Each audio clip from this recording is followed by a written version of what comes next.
Need to replace the control board on your Pit Boss KC combo. You'll see it called the controller, and the manual's parts list calls it the control panel. It's the brain of the grill, and it's the most expensive part on it, so before we touch a screw, we're going to make sure you actually need one. We'll walk it in clean technical diagrams to see the repair from angles that are hard to catch on camera. About 30 minutes with a Phillips screwdriver. Let's get into it. Step 1.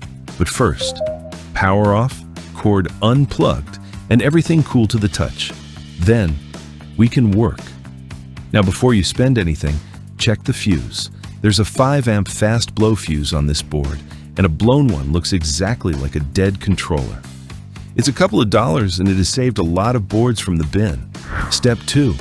Make sure you're buying the right board, because this grill shipped with 2 different controllers. The one we're replacing is the Bluetooth version, with the dial in the middle and the small red readout. If yours has a color screen in a gold housing, that's the later Wi-Fi controller, and it takes a different part. Step 3. Open the hopper lid. The access panel underneath it is held by 6 screws. Take them out and lift the panel away to reach the back of the controller. Step 4. This board has more than one harness landing on it, so take a clear picture before anything comes off.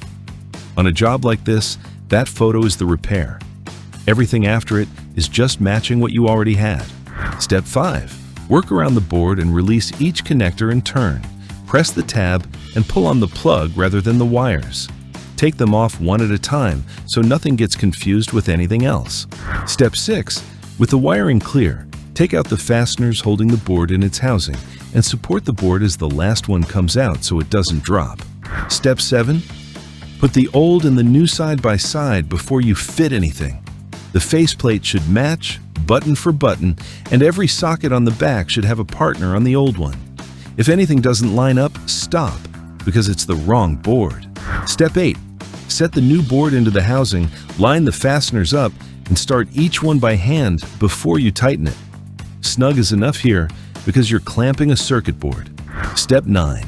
Now put every harness back exactly where the photo shows it. Push each one until it seats properly, because a connector that's only nearly home will read as a dead component later. Step 10. Refit the access panel and run all 6 screws back in, checking that no wire is trapped under the edge as it closes. Then, you're ready to test it. Now, let's make sure it's working. Plug the grill back in and switch it on.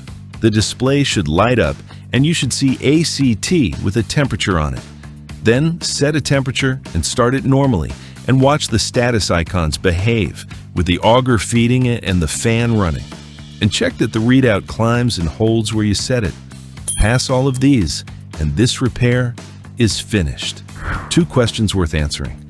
If your screen shows NOP, is the board dead? Not necessarily. Pit Boss lists that code as a bad meat probe connection, a damaged probe, or a faulty board, in that order. So reseat the probe and its adapter before you condemn anything expensive. And second, where is the P setting? It isn't on this controller. Some Pit Boss models have one, and this grill's manual even lists it in the contents by mistake. But there is no P setting on this board to adjust. 2 things keep a controller alive. First, once a year, with that panel off, dust out the inside of the hopper. Pit Boss asked for exactly that, and dust and pellet fines are what sit on electronics and hold moisture against them. Second, keep water off it. Cover the grill when it's stored, keep the hopper lid shut, and never spray the control panel down when you're cleaning. That's it. Everything we used is linked in the description below. If this video helped you out, please hit like and subscribe, and check out these other videos. Thanks for watching.